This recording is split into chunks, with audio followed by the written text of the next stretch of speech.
ഈ മണിക്കൂറിലെ പ്രധാനപ്പെട്ട വാർത്ത വരുന്നു. വയനാട്ടിലെ നരഭോജി കടുവ ചത്തു എന്നതാണ്. ദൗത്യസംഘം നടത്തിയ തിരച്ചിലിനിടെ പുലർച്ചെ 2:30യോടെയാണ് കടുവയുടെ ജഡം കണ്ടെത്തിയത്.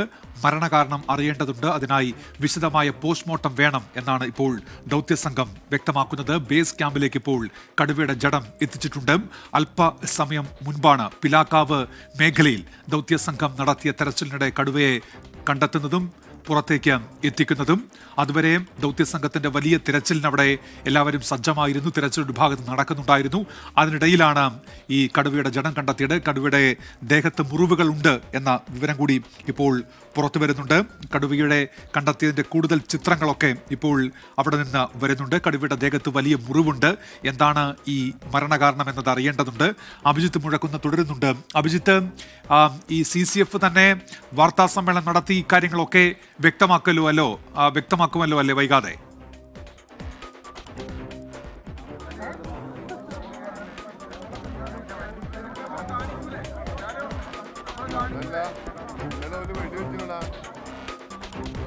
തീർച്ചയായും ഉന്മേഷ്, അങ്ങനെ തന്നെയാണ് നമ്മൾ പ്രതീക്ഷിക്കുന്നത്. എങ്ങനെയാണ് ഈ കടുവ ഇത്തരത്തിൽ ഈ ചത്ത നിലയിൽ കാണപ്പെടാനിടയായ സാഹചര്യം, എന്താണ് കടുവയെ മരണത്തിലേക്ക് നയിച്ചത് എന്നടക്കമുള്ള വിവരങ്ങളിൽ ഒരു വ്യക്തത വരേണ്ടതുണ്ട്. അത് ഈ പോസ്റ്റ്മോർട്ടം നടപടികൾക്ക് ശേഷം മാത്രമേ ഉണ്ടാകൂ. പക്ഷേ പ്രാഥമികമായി എന്താണ് സംഭവിച്ചത് എന്നടക്കമുള്ള കാര്യങ്ങളിൽ വനം വകുപ്പ് ഉദ്യോഗസ്ഥർ ഒരു വ്യക്തത വരുത്തും. നമുക്ക് ദൃശ്യങ്ങൾ കാണാം. കടുവയുടെ കഴുത്തിന് സമീപത്തായി ചെറിയ മുറിവേറ്റ പാടുകളൊക്കെ കാണുന്നുണ്ട്.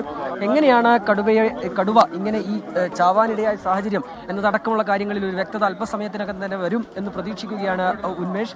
ഏതായാലും ആശങ്ക ഒരു പരിധിവരെ ഒഴിയുന്നു എന്നുള്ളത് തന്നെയാണ്. നരഭോജി കടുവ തന്നെയാണ് കൊല്ലപ്പെട്ടത് എന്നുള്ള വിവരം നിലവിൽ ലഭിക്കുന്നുണ്ട്. അങ്ങനെയെങ്കിൽ പഞ്ചാരക്കൊല്ലിയിലുള്ളവരെ സംബന്ധിച്ച് അത് ഏറെ ആശ്വാസകരമായ കാര്യം തന്നെയാണ്. കഴിഞ്ഞ കുറേ നാളുകളായി അവർക്കുണ്ടായിരുന്ന ആശങ്കകൾ അത് ദൂരീകരിക്കപ്പെടുന്നു എന്നുള്ളിടത്ത് തന്നെയാണ് ഏറ്റവും അത് അവരെ സംബന്ധിച്ച് ഈ ഒരു മിഷൻ ഏറ്റവും പ്രധാനമാകുന്നതും. ഇന്ന് രാവിലെ തന്നെ RRT സംഘം നൽകിയ വിവരം, അവർ ഈ പിലാക്കാവ് മേഖലയോട് അടുപ്പിച്ച് കടുവയെ സ്പോട്ട് ചെയ്തു എന്നുള്ളത് തന്നെയാണ്.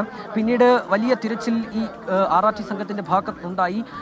CCFും DFOയും ഉൾപ്പെടെയുള്ളവർ ആ പ്രദേശത്തേക്ക് എത്തുന്നു.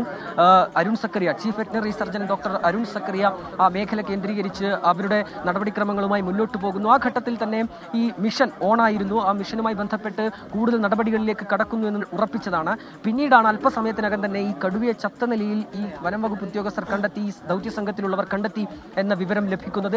ഏതായാലും ഉന്മേഷ്, ആശ്വാസകരമായ ഒരു വാർത്തയിലേക്ക് കാര്യങ്ങൾ കടക്കുകയാണ്. കുറെ നാളുകളായി ഈ ജനത്തെ ആശങ്കയുടെ മുൾമുനയിൽ നിർത്തിയ കടുവ ചത്തു എന്ന വിവരമാണ് നിലവിൽ ലഭിക്കുന്നത്. എങ്ങനെയാണ് ഈ കടുവ ചാവാൻ ഇടയായ സാഹചര്യം, എങ്ങനെയാണ് കടുവ ഇത്തരത്തിൽ അവിടെ കണ്ടത് എന്നടക്കമുള്ള വിവരങ്ങളിൽ ഉടൻ തന്നെ നമുക്ക് അക്കാര്യത്തിൽ ഒരു വ്യക്തത ലഭിക്കും. ശരി, അഭിജിത്ത് മുഴക്കുന്നാണ് വിവരങ്ങൾ നൽകിക്കൊണ്ടിരിക്കുന്നത്. സുർജിത്ത് അയ്യപ്പത്ത് കൂടി ചേരുന്നുണ്ട്. സുർജിത്ത്, കടുവ ചത്തിരിക്കുന്നു. ആ മേഖലയിലെ ജനങ്ങളുടെ പ്രതികരണം എങ്ങനെയാണ്?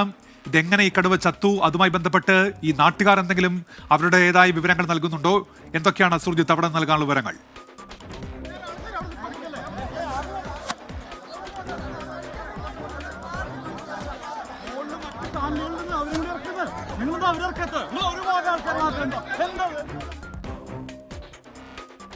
സുർജിത്ത് അയ്യപ്പത്തും അഭിജിത്ത് മുഴക്കുന്നുമാണ് ഇപ്പോൾ വിവരങ്ങൾ നൽകിക്കൊണ്ടിരിക്കുന്നത്. വയനാട്ടിലെ നരഭോജി കടുവ ചത്തിരിക്കുന്നു. ദൗത്യസംഘത്തിന്റെ തിരച്ചിലിനിടെയാണ് കടുവയുടെ ജഡം കണ്ടെത്തിയത്. കടുവയുടെ ജഡം ഇപ്പോൾ പിലാക്കാവ് മേഖലയിൽ നിന്ന് ബേസ് ക്യാമ്പിലേക്ക് എത്തിച്ചിട്ടുണ്ട്. അല്പസമയത്തിനകം CCF മാധ്യമങ്ങളെ കാണും. എങ്ങനെയാണ് കടുവ ചത്തത് എന്ന നിലയിലുള്ള വിവരങ്ങളൊക്കെ കൈമാറും. കടുവയുടെ ദേഹത്ത് ആഴത്തിൽ മുറിവുകളുണ്ട്. ഇക്കാര്യങ്ങളുമായി ബന്ധപ്പെട്ട വിശദീകരണം ഉണ്ടാകും. പോസ്റ്റ്മോർട്ടത്തിന് ശേഷം മാത്രമേ മരണകാരണം വ്യക്തമാവുകയുള്ളൂ. വനംവകുപ്പ് അവരുടെ പ്രാഥമിക നിഗമനങ്ങൾ സംബന്ധിച്ച് ഇപ്പോൾ വിശദീകരിക്കും. വലിയ തിരച്ചിൽ ആ മേഖലയിൽ നടന്നുവരികയായിരുന്നു. ഇന്ന് ഷാർപ്പ് ഷൂട്ടർമാരെ അടക്കം അവിടേക്ക് എത്തിച്ചിരുന്നു തിരച്ചിലിനായി. 2 പേരെയാണ് കടുവ ആക്രമിച്ചത്. ആ പശ്ചാത്തലത്തിൽ കടുവയെ കണ്ടാലുടൻ വെടിവെക്കാനുള്ള ഉത്തരവും ഇറങ്ങിയിരുന്നു. അതിനായി വലിയ തോതിൽ തിരച്ചിൽ ഇന്ന് രാവിലെ തന്നെ ആരംഭിച്ചു. അതിനിടയിലാണ് പിലാക്കാവ് മേഖലയിൽ കടുവയുടെ ജഡം കണ്ടെത്തിയത്. പുലർച്ചെ 2:30യോടെയാണ് ഇത് എന്ന വിവരം കൂടി ഇപ്പോൾ പുറത്തു വരുന്നുണ്ട്. ഇക്കാര്യങ്ങളിലൊക്കെ വനവകുപ്പ് സംഘം അല്പസമയത്തിനകം കൃത്യമായ വിവരങ്ങൾ കൈമാറും. കടുവയുടെ ദേഹത്ത് മുറിവുകളുണ്ട്. ഇതെങ്ങനെ ഉണ്ടായി എന്നത് അറിയേണ്ടതുണ്ട്.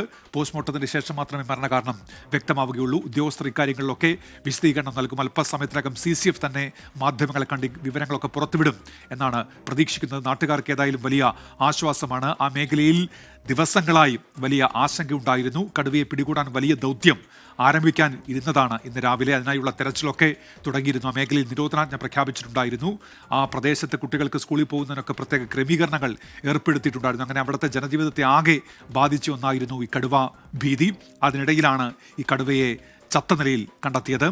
നരഭോജി കടുവ തന്നെയാണ് എന്ന് വനംവകുപ്പ് ഇപ്പോൾ പ്രാഥമികമായി വിവരങ്ങൾ നൽകുന്നുണ്ട്. ബേസ് ക്യാമ്പിൽ കടുവയുടെ ജഡമുണ്ട്. അവിടെ എത്തിച്ച് പരിശോധന നടത്തുകയാണ്. പോസ്റ്റ്മോർട്ടത്തിന് ശേഷം മാത്രമേ മരണകാരണം വ്യക്തമാവുകയുള്ളൂ. അവിടുത്തെ ജനങ്ങളുടെ ആശങ്ക ഏറെക്കുറെ ഒഴിഞ്ഞിരിക്കുന്നു. CCF തന്നെ മാധ്യമങ്ങളെ കണ്ട് ഇക്കാര്യത്തിലൊക്കെ വിശദീകരണം നൽകും. ദൗത്യസംഘത്തിന്റെ തിരച്ചിലിനിടെയാണ് കടുവയുടെ ജഡം കണ്ടെത്തിയത് എന്നാണ് സൂചന. കടുവയുടെ ദേഹത്ത് മുറിവുകളുണ്ട്. ഇത് ആഴത്തിലുള്ള മുറിവുകളാണ് എന്നുകൂടി ഇപ്പോൾ വ്യക്തമാകുന്നുണ്ട്. കഴിഞ്ഞ ദിവസം കടുവയ്ക്കായുള്ള തിരച്ചിലിനിടെ ഒരാൾക്ക് പരിക്കേറ്റിരുന്നു. അയാൾ പിന്നിൽ നിന്ന് ആക്രമിച്ച് കടുവ കടന്നു കളയുകയായിരുന്നു. തൊട്ടു പിന്നാലെ വലിയ തോതിൽ തിരച്ചിൽ തുടങ്ങി. പക്ഷേ ഇന്നലെയൊന്നും കടുവയെ കണ്ടെത്താൻ കഴിഞ്ഞിരുന്നില്ല. ഇന്ന് ഷാർപ്പ് ഷൂട്ടർമാരെ അടക്കം അവിടെ എത്തിച്ചാണ് തിരച്ചിൽ നടത്തിയത്. അതിനിടയിൽ കടുവയുടെ ജഡം കണ്ടെത്തിയ ദൃശ്യങ്ങൾ ഇപ്പോൾ പ്രേക്ഷകർക്ക് കാണാം.